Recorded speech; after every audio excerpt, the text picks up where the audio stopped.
commence cette nouvelle vidéo, où je sais pas si cette vidéo là elle apparaîtra dans ce que je suis en train de monter actuellement.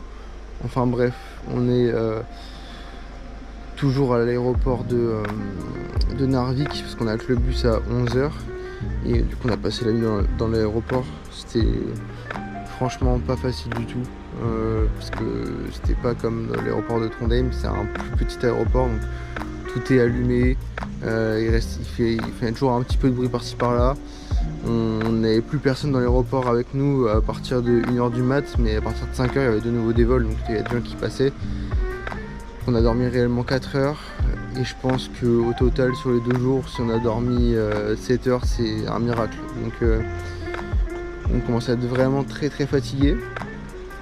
Ceci dit, il est 8 h du matin, dans 3 h on a notre bus pour arriver dans les Lofoten même si on n'est pas loin, et on les aperçoit même d'ici, et c'est magnifique. J'espère que vous allez pouvoir voir. On a toutes les chaînes de montagnes ici, là, plus le ciel rosé, c'est... Alors on va avoir beaucoup de pluie, donc ça va pas être trop fun tous les jours, mais juste ça c'est tout quoi.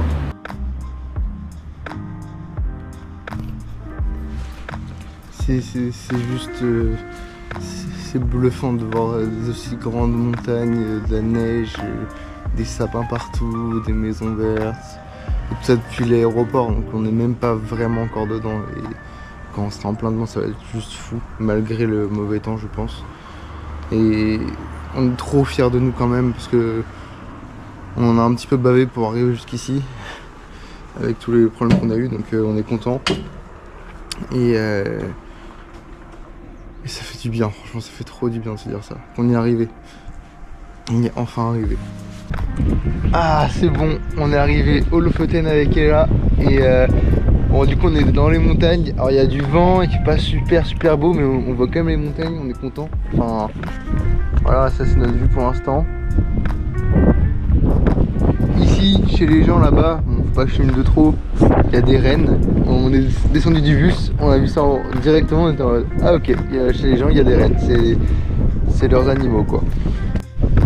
Alors par contre, il y a beaucoup de vent, et du coup comme je disais il fait bien froid, donc là on regrette pas les manteaux.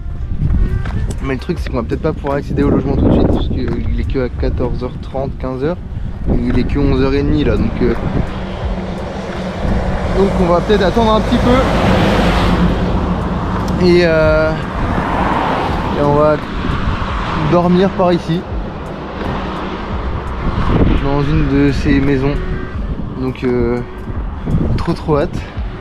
La vue elle est folle, on a la mer à côté de nous et tout, ça c'est trop bien, c'est trop bien.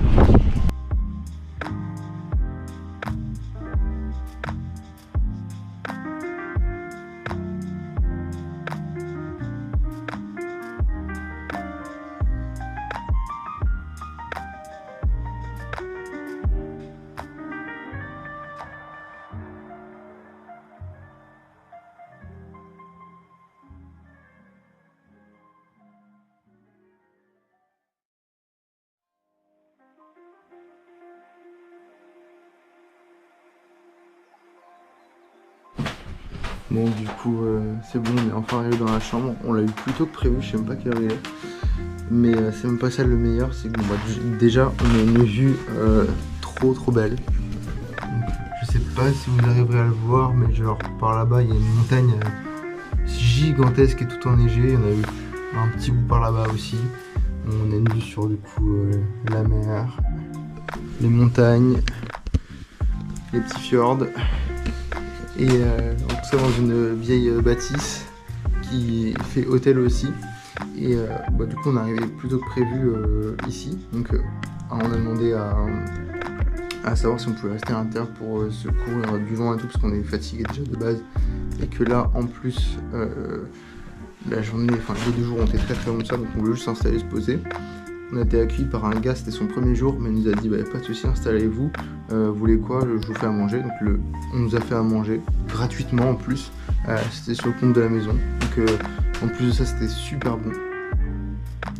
Voilà, après on a eu notre clé de chambre, de base on avait pris 2 nuits au même endroit là, dans 2 chambres différentes, parce qu'on a fait 2 réservations différentes, je sais pas si vous suivez. Et on avait pris de base une chambre moins chère que celle-là. Et ils nous ont mis les 2 nuits d'affilée dans celle-ci pour qu'on n'ait pas à changer et au même prix. Et en plus de ça, on paye pas la nourriture, enfin c'était sur le compte de la maison Fronterie, c'est ce qu'elle a dit, la dame, donc on était trop contents. Trop gentil, la déco incroyable, le lieu trop cool, et bah, ça commence bien pour les Lofoten. On sait qu'il va faire moche, mais franchement ça fait déjà plaisir d'être ici et de pouvoir profiter un maximum de cet endroit, quoi. Et là je vais essayer de vous faire des petits plans au drone pour finir je pense la vidéo, parce que nous après le plan de la journée c'est là de dormir jusqu'à peut-être 21 h parce qu'on est épuisé. Faire une pause de dodo, on se relève du coup, on va manger un petit peu, comme ça on aura bien mangé. Et après c'est de peut-être essayer d'observer les aurores boréales, c'est pas sûr, il n'y a pas beaucoup de chance pour ce soir, mais qui ne tente rien n'a rien. Donc on va tenter d'essayer d'en voir un petit peu, ce serait trop bien, mais il y a beaucoup de couvertures nuageuses, donc peu de chance, mais bon, on va tenter. Et puis moi je vais vous laisser avec des plans de drone, et peut-être plus tard dans la journée je refilmerai, mais pas sûr.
Bon, comme je disais tout à l'heure, du coup, on est trop fiers d'être arrivé jusqu'ici.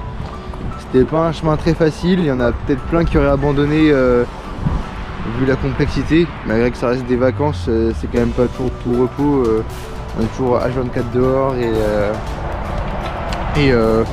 puis il y a des galères, tout coûte cher. Enfin, c'est la Norvège, hein, j'ai envie de dire, mais bon, c'est pas toujours facile, même mentalement ou même physiquement, des fois c'est pas facile. Mais bon, on y est arrivé, on est très fiers de nous. Et je suis trop heureux, vraiment c'est un rêve que je réalise là. C'est bon, les Lofoten, je pense les rayer de ma bucket list. Enfin, on s'était dit avec Ella qu'on allait les refaire dans tous les cas là, en été et en plein d'hiver. parce que bon bah là on va aller voir sur le côté d'automne, mais en été on peut faire des super belles randonnées et en hiver on peut faire du ski, on peut faire plein de trucs aussi, c'est trop beau. Donc il faudra revenir aussi d'autres saisons. Donc c'est la première fois qu'on les fait les Lofoten, mais pas la dernière, ça c'est sûr. Et franchement c'est le plus beau paysage, enfin les plus beaux paysages qu'on ait vu jusque là je pense. À chaque fois je dis ça, mais à chaque fois c'est vrai, à chaque fois que l'on s'enfonce plus c'est magnifique. Et les montagnes gigantesques enneigées autour des petits villages de pêcheurs, dans les fjords avec l'eau qui est bleu, turquoise, verte, émeraude. C'est à couper le souffle, franchement, ça a coupé le souffle. Et on a de la chance aujourd'hui, il fait beau, donc on avait essayé de se coucher là pour la journée. Mais vu que demain il fait moche, on va plutôt profiter maintenant et demain on se repose un peu plus. Donc voilà, on va aller se balader un petit peu finalement. Et tu vois, moi je vais continuer à faire des petits plans et tout.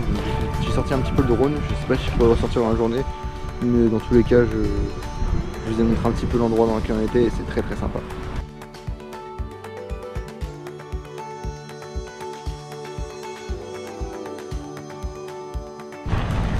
Alors du coup on est arrivé dans Harstad avec Ella, donc la propriétaire ou la gérante plutôt des lieux dans lesquels on dort ces deux prochaines nuits.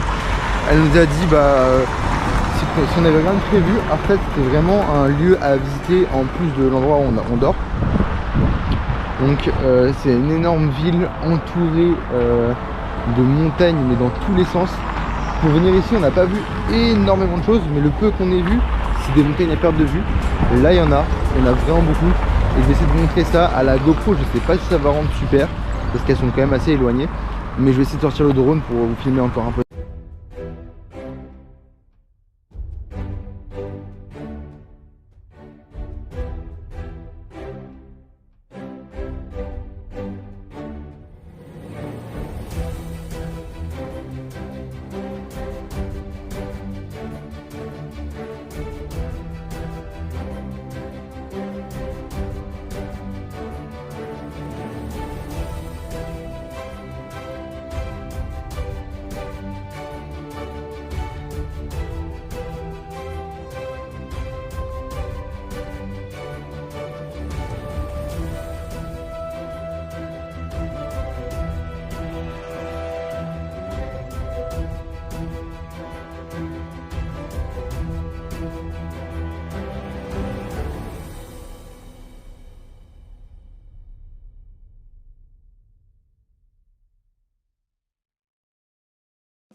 Bon, du coup avec Ella on a fait déjà un bon bout de la ville de Harstad. C'est pas une ville très vivante, je sais pas si c'est parce que on est samedi. Mais justement on est samedi donc c'est censé être vivant. Donc je sais pas si s'il y a un truc en particulier ou quoi, mais c'est pas une ville super animée. Les alentours de Harstad par contre sont magnifiques. Entre les montagnes, les fjords et la forêt, enfin voilà, il y a pas mal de trucs à voir à l'extérieur. Nous on n'aura pas le temps de se balader autant autour de Harstad, mais c'est quand même très sympa d'avoir fait un petit tour ici.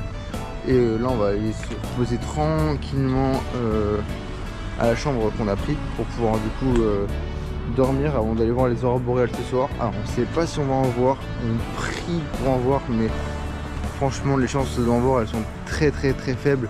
On a regardé sur l'application pour les aurores, déjà la chance d'en voir elle s'est minimisée, et en plus de ça il y a beaucoup de nuages, et plus il y a de nuages moins on les voit, donc j'ai pas trop d'espoir. J'essaie de garder quand même un petit espoir et de me dire que c'est faisable, mais je me dis qu'on en verra peut-être plus facilement à Tromsø ou vers Inari en Finlande. dans ces zones-là plutôt que là, parce que on a malheureusement pas de chance encore et on est toujours sans aurore boréale malheureusement.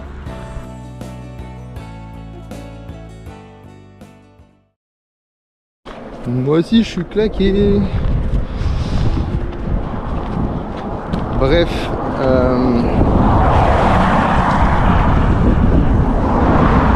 alors, j'espère que vous m'entendez bien. Il fait tout noir hein, déjà pour nous. C'est la pleine nuit. Il est à peine 17h. À peine 17h. C'est très bizarre parce que on est que fin d'octobre pour nous.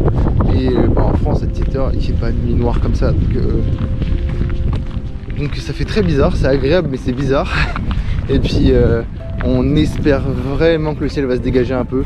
Ça paraît très mal parti quand même parce que il est très couvert. Vous pourrez pas voir vraiment parce que la GoPro elle noircit beaucoup les images malheureusement.